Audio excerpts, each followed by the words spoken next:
talk about a project that's been going on for several years now. In fact, I did speak about this project to this very same group a couple of years ago, back in November of 2021, when the project was about a third of the way along. And now we are really transitioning into the final portions of this project.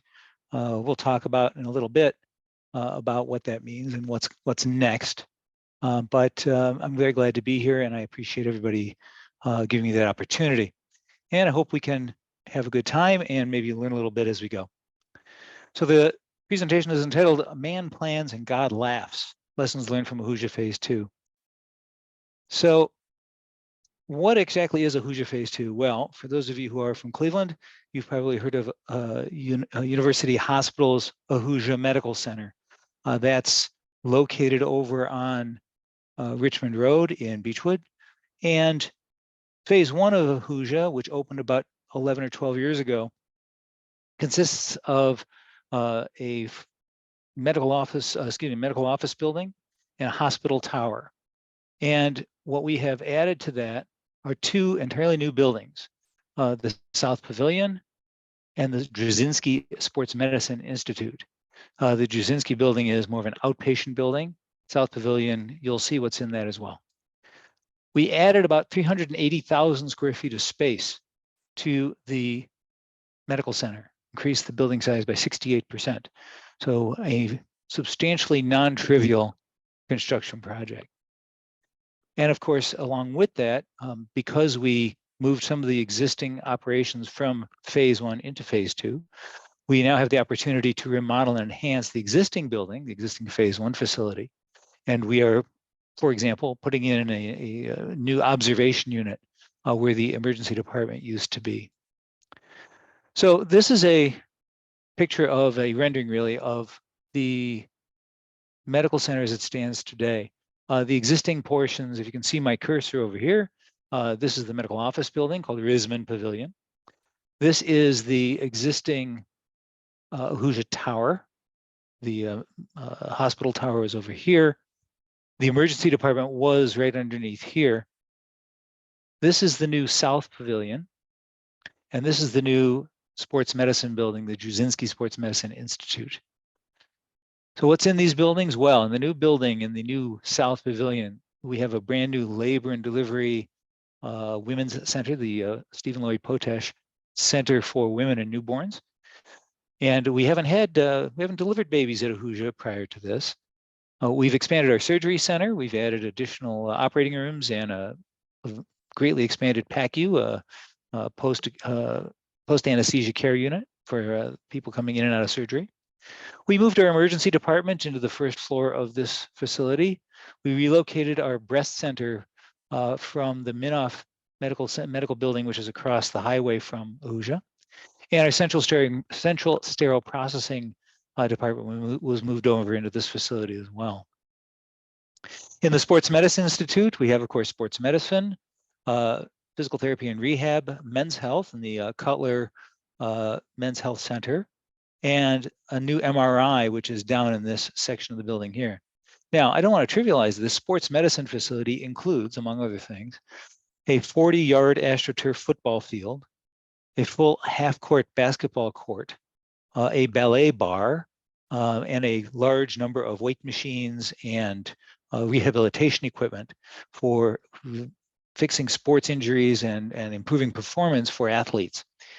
We are the official medical providers for the Cleveland Browns, the Lake Erie Monsters, and the Cleveland Ballet. That's why we have a ballet bar in there. So there's a lot in this building. It's really a fabulous space. So a little bit about me. As was mentioned, I've been at University Hospitals for a number of years now. I've been a senior project manager, and now I'm a program manager for the Advanced Facilities Program in the Enterprise Program Management Office. Been there just over 10 years as of the end of May. So there's three areas that kind of overlap here. All of my projects are related to construction, and there's a lot of them. Fortunately, we're very busy building things at UH. I also deal with health technology management, clinical engineering, and then there's my program, which is called Advanced Facilities. Now, where they overlap, here be dragons. And that's also where I live most of the time. So I live among the dragons most of the time. So what is advanced facilities? It looks kind of like this. Okay. This is me. This is my program right here. And I deal with architects and engineers, patient access and scheduling people, medical technology from clinical engineering, so patient monitoring, radiology equipment, and so on. The building construction services, who is our owner's rep for construction projects. They make sure that construction projects are getting done properly and to standards. More clinical engineering because they're a customer, but they're also a service provider. And down here are service providers, really. Our IT applications portfolio, our vendors, unified communication, so telephony and Vocera and other communication aspects. End-user computing, computers, printers, and so on. Security, access control, and surveillance, and then the network and the wireless. So all of that comes together. We have, and of course, our clinical and business management. That's actually our customers. Those are the people who are going to be using the facilities to deliver care to patients in all of our projects. Sometimes those are business projects as well. So we'll have people from finance and accounting and other operational departments that are going into these facilities. And I deal with them as customers as well.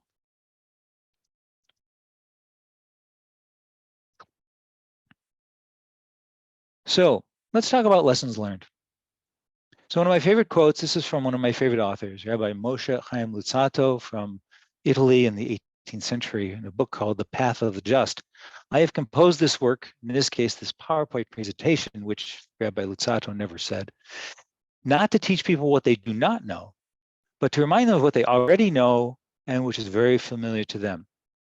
As project managers, we can sometimes get our heads down and be working very diligently in our project planning modules and in our charters and in all the other pieces of organizational work that we have to do as project managers. And we sometimes forget about some of the lessons that we've done in the past, some of the things we've gone through. So I'm here to remind you of some of those things, particularly as is related to the projects that I work on. Again, these are construction related projects. I handle, as you saw before, all the technology pieces of that from the walls on out to the applications of the desktop. So the things that I'm going to tell you, you've probably heard before in some context or another, but I think they're worth repeating. And they certainly were things that I was reminded of going through this project. Oop, that's wrong. So no plan ever survives first contact with the enemy. That's from General von Moltke. He was a World War I general. Okay, so we can plan day and night for weeks and months and even a couple of years, but when the time comes and people start getting into the building and we start deploying things into the building, everything can change. Well, a lot of things can change. Also, Mike Tyson said, everyone has a plan until they get punched in the face. So very similar to what von Moltke said just about 120 years later. But why is that? Why do we run into this in a project like this? Well, one of them is time. This project has been in existence for many years. You know, more than just the 2 years that we worked on the construction piece of this. There was planning that probably lasted 3 or 4 or 5 years before that. Another reason, changes in management. During that course of time, the people who were working on the design of the building at the beginning, well, maybe they've left the hospital or they've been promoted or they've moved into other roles and new managers have come in and they have different ideas about how care should be delivered. It also gets into best practices, both from a models of care standpoint. So how patients are treated, what are the things that we do to make their lives better and easier and get them in and out and treated and billed and all these different things. And from a technological standpoint, where over the course of 3 years, that's a long time in the technological world. So all of these things might have changed in subtle or drastic ways over the course of a project of this duration. So that's why, as much as we try and plan, one of the things we have to plan for the most is to get punched in the face. We have to be able to survive that, and we have to be able to work through that as our plans come to fruition towards the end of the project. Now, another lesson to reinforce, risk management is still the hallmark of a good project manager. On time and on budget gets you a C. That's from Andy Kinnear. Hi, Andy. I know you're on the call tonight. He is the Vice President of Operational Effectiveness at UH, and he's also the guy who hired me 10 years ago. And we sat in a team meeting one time, and said, what's the goal of project management? I said, having things on time and on budget. He said, that'll get you a C. So there's a lot of things that go into project management besides just being on time and on budget, which fortunately we were. But one of the biggest ones of those, in my opinion, is managing risk. Now, there are a lot of kinds of risk we talked about before, the drift of technology, the changes in management and personnel. I came up with this idea a while back when we talked last time about this of something called governance risk. That is, too many cooks risk spoiling the broth. So the project manager structure for this project looked a lot like this. So we had our clinical and business management, our steering committee, deciding what do we want in this space, how we're going to use it. We had construction services, they had a project manager. The general contractor had a project manager. The medical equipment planner, well, they had a project manager. And then there's me, I'm over here. And over here in operations, when we went to start the building up, well, here comes Brenda Petway, who is one of my coworkers, also on the call. Hi, Brenda, who was in charge of managing the operationalization of the building, the activation of the facility. So she was responsible for managing all of the activities that actually got things into the building. The building started up once we had things turned over to us.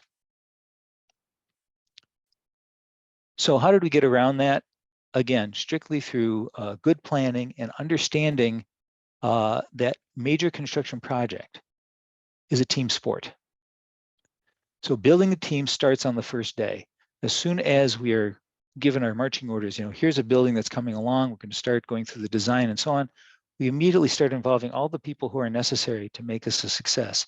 And we start talking about roles and responsibilities as early as possible and trying to clear up any of the gray areas between things like, for example, technology from a computing standpoint and technology from a medical equipment standpoint.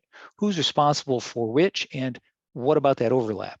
The things we saw in that Venn diagram before. How do we make sure that we're clear on that?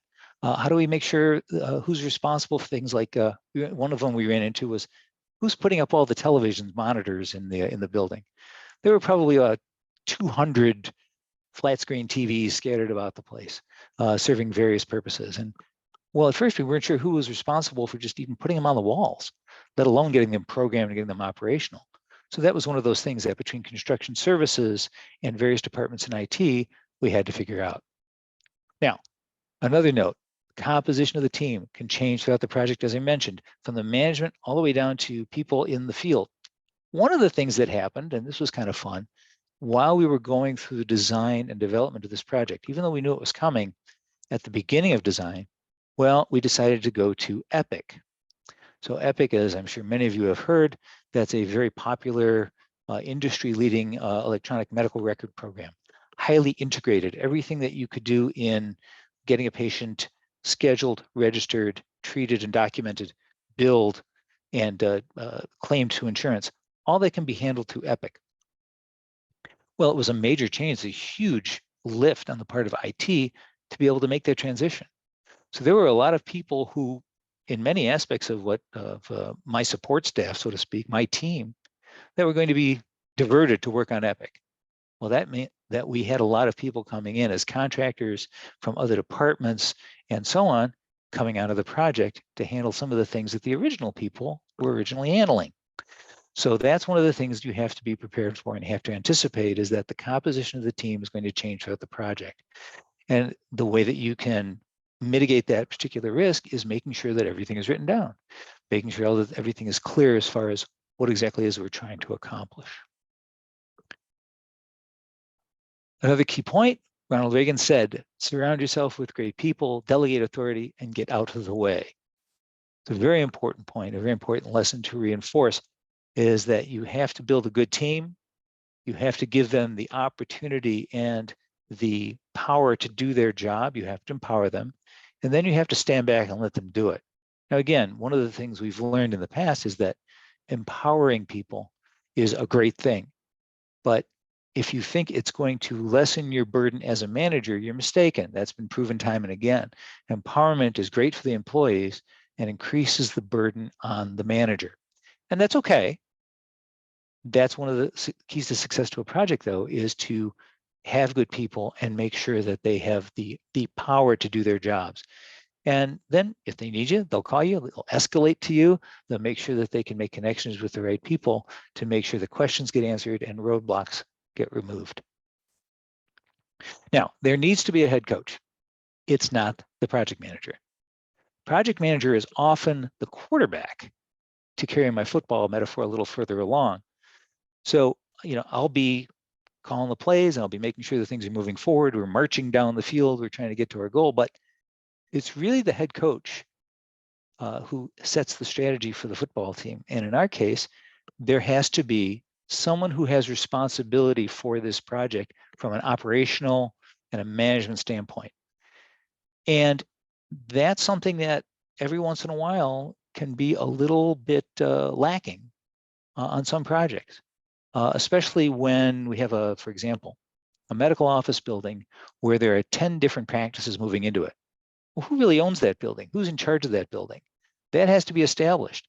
Each practice thinks they're in charge of their particular space, but how that building gets used overall is something that has to be decided by a steering committee or by an operational leader. In our case, we were very blessed.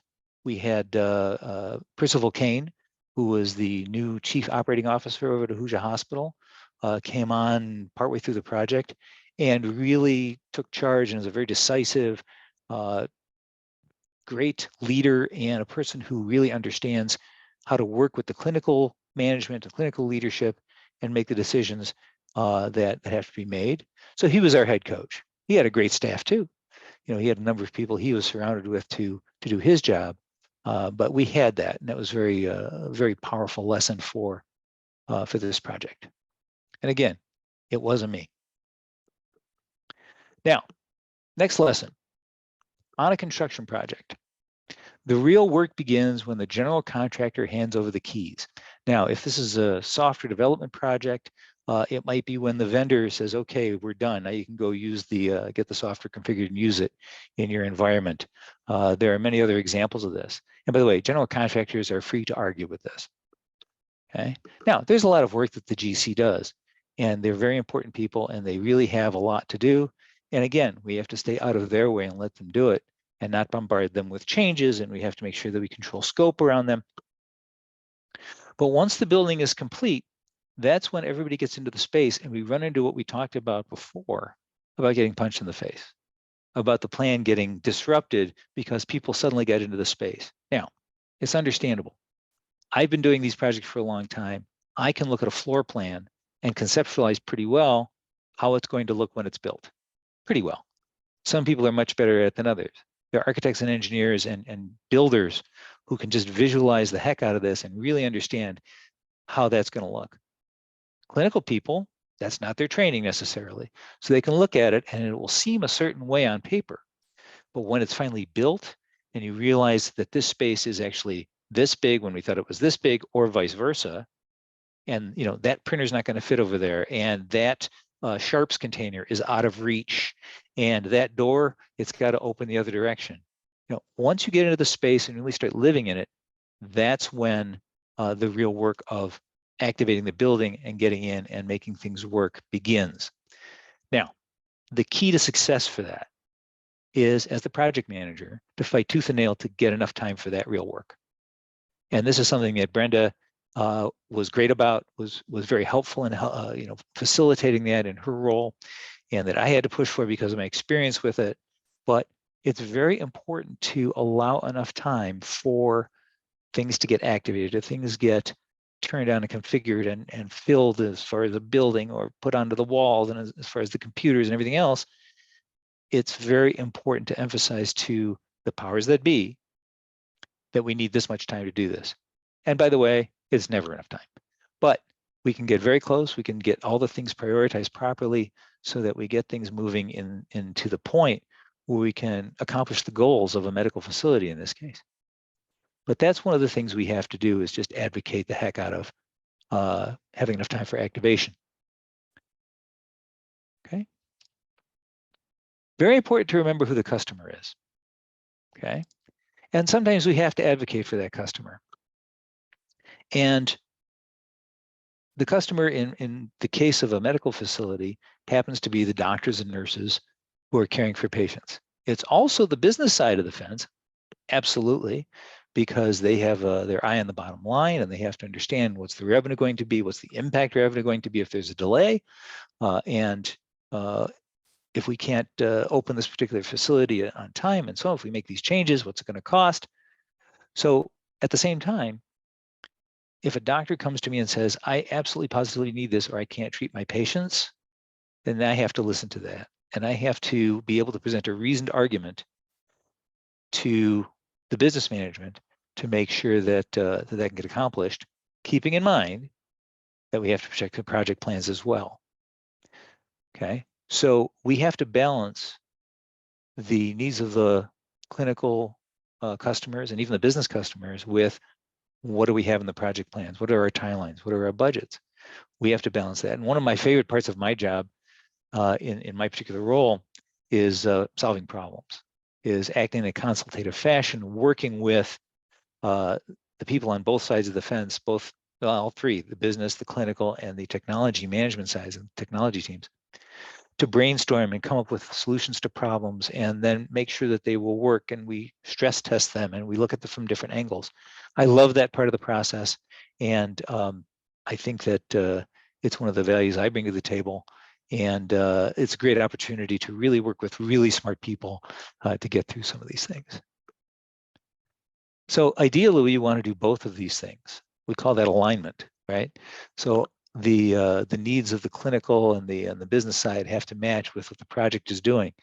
So we align those two things together, and that's ideally what we get to. And so I say that problem-solving process that we go through is designed to come up with that alignment, come up with the win-win, come up with the balance between the needs of the clinical side, the needs of the business side, and the needs of the project, and our capabilities technologically. So remember that the charter is not carved in stone. It has been approved at one point, but then it might be updated as we go through the process of developing the plans for the project. This is how it's supposed to work. The charter is a first pass high-level document at first, then it gets refined over the course of time. So there are some things that are not carved in stone. We can have some things that can be pulled back into scope that weren't in scope, and some things that have to get pushed out of scope, and so on. With the right people involved, we can change timelines, we can do, but a lot of times the budget is carved in stone. So we do have some limitations that we have to work with. In my experience, that's for the most part of the project, with the great bulk of the project, the budget is the touchstone. That's what we protect the most. The timeline is, becomes the primary once we get to a point where we say, yes, we're going to open this building, we're going to start seeing patients on this day. And as soon as we start talking about that and socializing that, even to the point of advertising it, like it goes in the newspaper, it goes in social media, then we're done. We have to open that day. It's bad optics, it's bad for the patients, it's confusing, it's reputationally hazardous. Once we've established the opening date, then that takes precedence. All of these things have to be balanced out. But the budget, yeah, for the most part, that's set at the beginning or early on, and we try not to touch it. All right, one other thing that was kind of an interesting experience, because we went through this project in a lot of changes in business model and work models, really. We had a little pandemic there during part of it. We had to use different tools in order to conduct meetings, manage the project, and do that effectively. So we also had different reporting tools. We went through some changes in the tools that we were using to manage projects. Even just different versions of we use something called the Workfront, which is a web-based project management tool. And there's some changes to that. That's always evolving. There's some very good people working on that. But we had to make sure that we could deal with that and not let that get in the way of being able to run the project and use that effectively. And then again, the tools we used for reporting, it's good to have an understanding. And if you don't understand, know where to go to get these reports, to be able to monitor the progress of the project from a time and budget standpoint, and make sure that we can communicate effectively with the different tools at hand. So communication tools as well. The effective use of Zoom, We do a lot of meetings over Zoom. That's our typical tool of choice at UH right now. We've also used Teams a little bit, and a lot of our vendors, like the contractors and so on, use Teams. But being able to use those effectively and being able to troubleshoot them a little bit, or and again, know who to call, and having the right people on board who understand these and can use them well. And one of the things that we do as a team, which is very effective, and our team director, Lauren Yazov, often has, during our team meetings, she'll have Laura's Nerd Corner, and she'll share with us features and functionality in Zoom or in Teams or in Word or in Outlook, things that just help us as a team to do our job better from just a technical nuts and bolts standpoint. It's a pretty fun and effective thing to do.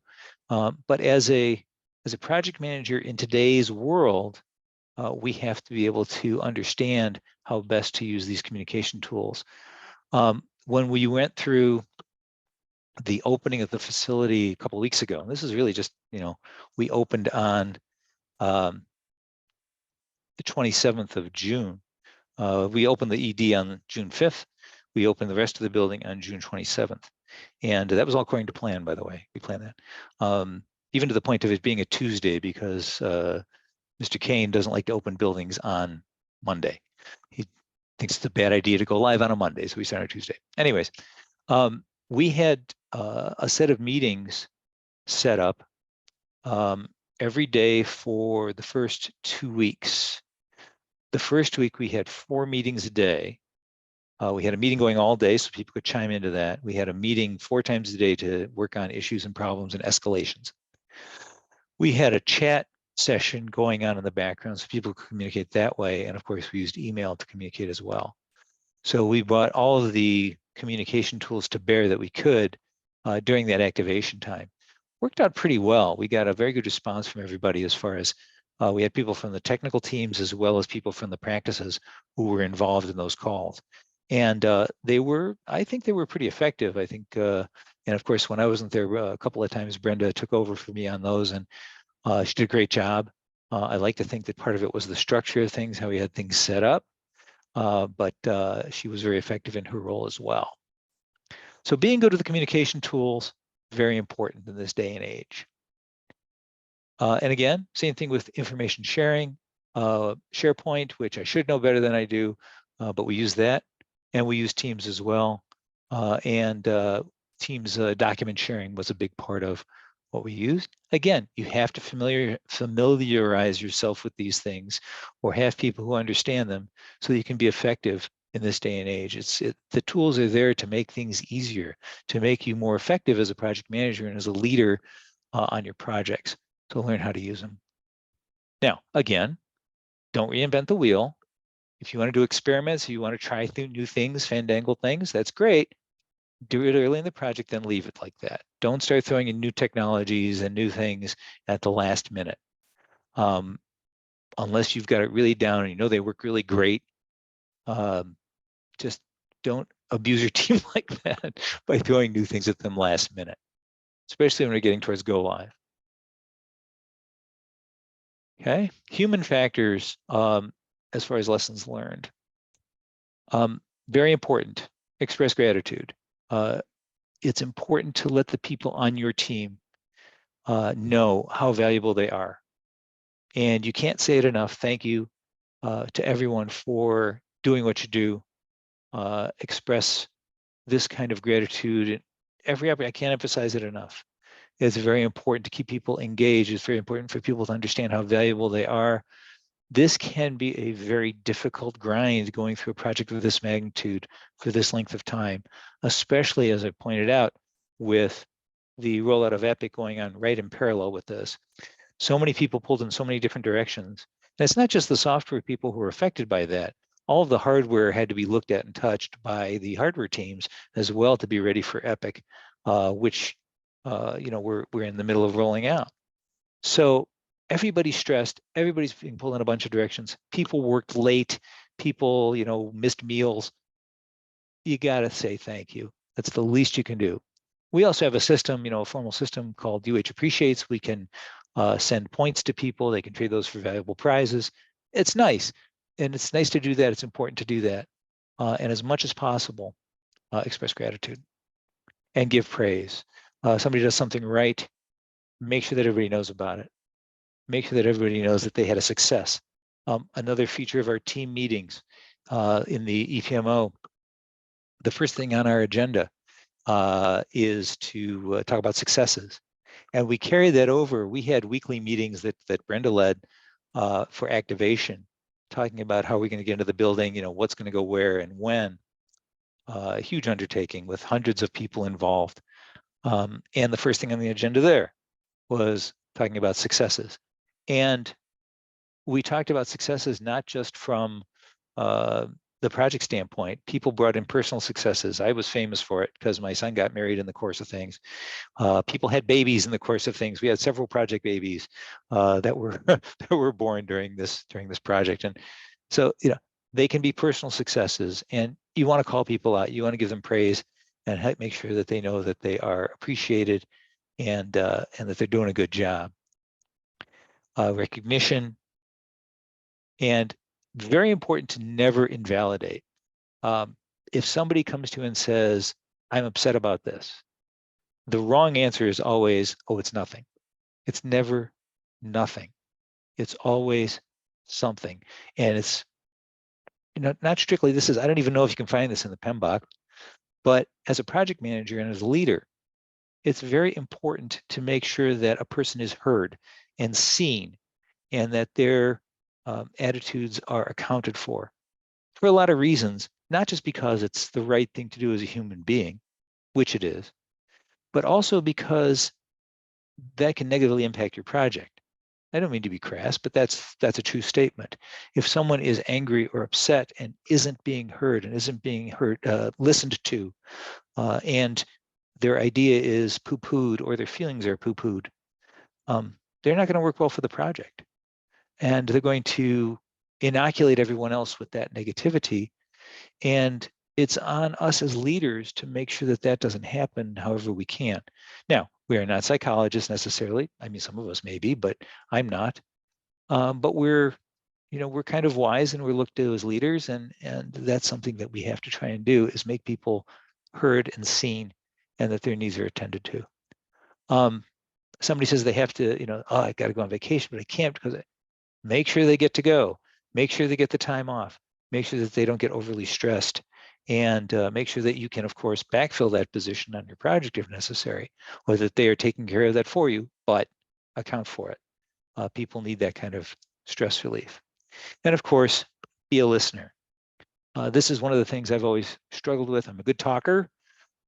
Being a listener has always been one of the things that I find myself personally having to work on. But I can't stress enough how important it is to listen to the people around the table, to give everybody their opportunity to speak and be heard, and not to cut them off and not to jump to conclusions. And, we all know how to be good listeners, some of the things we've talked about over the years, active listening and so on, and not thinking in your head, what is my reply going to be before the person has even finished talking? So be a listener more than a talker. And of course, when it's necessary, fall on your sword. There's a lesson I learned about 30 years ago from a very good friend of mine, very gifted guy, great leader.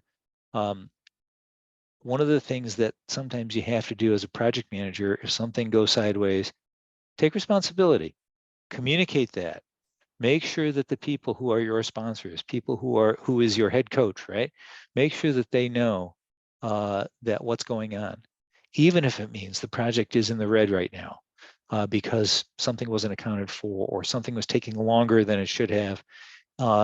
And it was because, for example, I didn't emphasize it enough, or I didn't make clear enough the urgency of this particular thing, and it pushed part of the project into the red.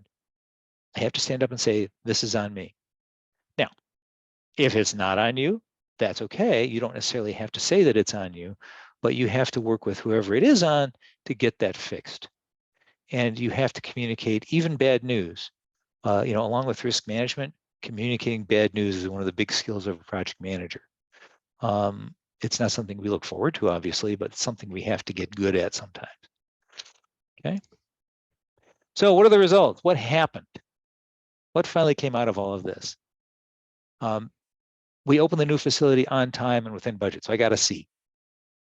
Thanks, Andy. And there were a lot of tweaks and changes and additions as expected. We planned for that. We knew that was going to happen, and sure enough, it did.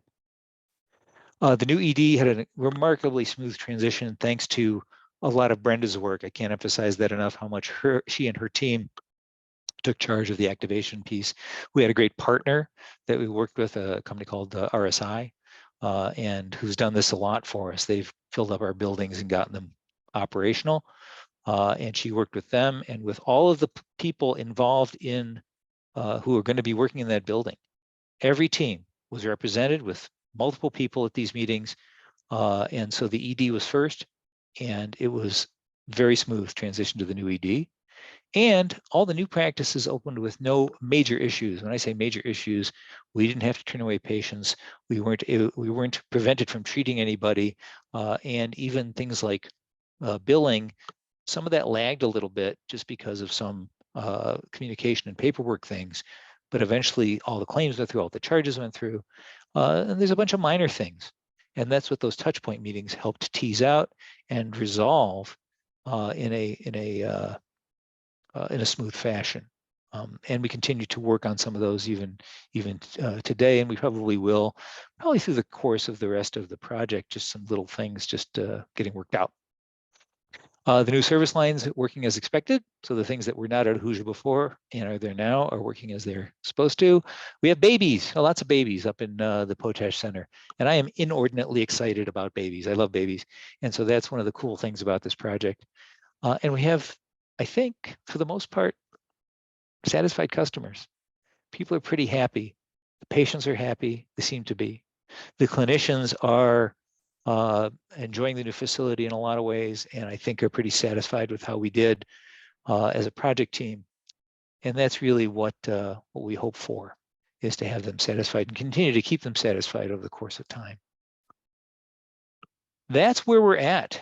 I appreciate the opportunity to bring you up to speed on this project and some of the things we learned and some of the things we need to relearn and remember as we go through other projects. And I'm happy to take any of your questions at this time, if we have any. There are none in the chat at the moment. Okay.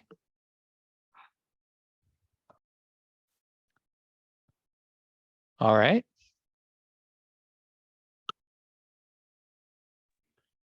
We just got a couple. Good. Right. So there's one from an EL. With the multiple updates, did you have specifically a change manager to help facilitate these various changes? The primary responsibility for change management from that standpoint was in the hands of the construction services team. So our Sodexo owners reps, a construction services team, Rick Mayer and Amy Gallo primarily, they were really responsible for vetting, authorizing, and approving changes with the input from Mr. Kane and his team and above as necessary. So that was they were our change management structure for all these things. Is there anything you would do differently? Were there things I would do differently? Yeah, you know what? I'd have brought Brenda into the project right away. She was in fairly early, but I would have brought her in even sooner. Next time we will have a more clear playbook. We've been developing that over the past several projects, an activation playbook that I've had some input into. Brenda has done a lot of work on it. That's going to be helpful in the next time we fill up one of these buildings. And we're always doing that, which is great, but we'll have a better understanding of how to do it more efficiently. So what we'll do differently is we will work from a much better defined playbook, even better than what we have now. So, and incorporate all these lessons learned. We got another question from Christine Winters. With the growing need for healthcare in the US, do you foresee having to repeat a similar project in Northeast Ohio over the next 10 years? I'm not at liberty to say. I would say it's inevitable. I can go that far. There's, as you point out, a lot of need, and the models for healthcare delivery have changed significantly over my course of time. You know, have gone from we want to be more ambulatory, we want to be more in the hospital, we want to be more ambulatory, and so on. So that will drive some of our construction needs and the kinds of facilities that we develop over the course of the next 10 years. That's the way I kind of look at it. I can't go too much into things that are in less than that time frame, but that's the way I kind of see things happening over the longer term. Anything else?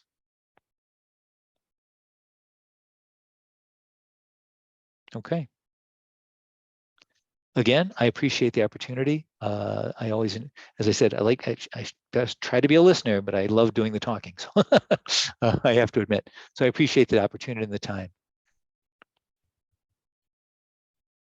Phil, thank you very much. That was very informative, and I'm glad you reminded us that this was kind of a part two that you presented first part of this a few years ago. So I forgot with the with the COVID brain, but thank you for the reminder. So I'm going to, yeah, it is awesome to see how much UH is doing in town here, and excellent projects like this. So thanks again, Phil. All right. I'm hoping you can see this. I will be sending out a copy of the slides, the PDUs, and a link on YouTube to the video recording of this meeting. So if you want to take a picture of the screen, great. If not, it's okay. You'll be getting it in an email. So if you have a PMI credential, you can claim your own PDU code, PDUs. The claim code is the fast way to do it. And that's a C048 at the beginning of that. I did mention that we have some upcoming meetings. Our next together outing is in middle of August 17th. We have the Guardians game. Love to have you join us. It's more of a social, right? We're just gonna sit there and watch the Guardians win. And I think we play the Detroit Tigers.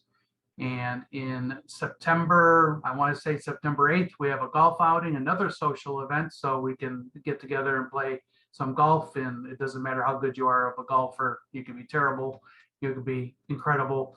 We'll put the better golfers in the front of the pack and the not so good ones at the back. But yeah, we'd love to see you there.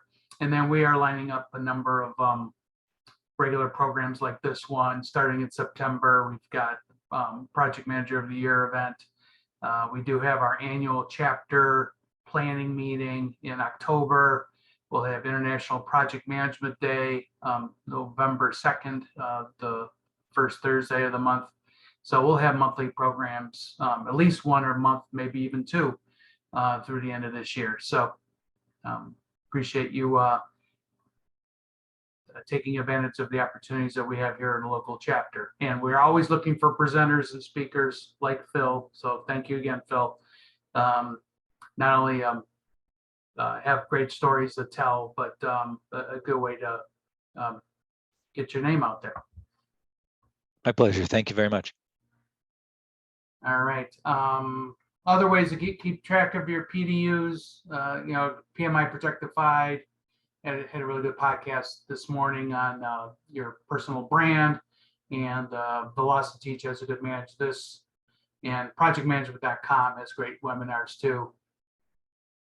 So I'd like to say thank you again, Phil. Thank you again, audience. Really appreciate your time today and giving up an hour of your evening. And hope to see you again in a soon chapter meeting. Thank you very much. Thank you. Have a good evening.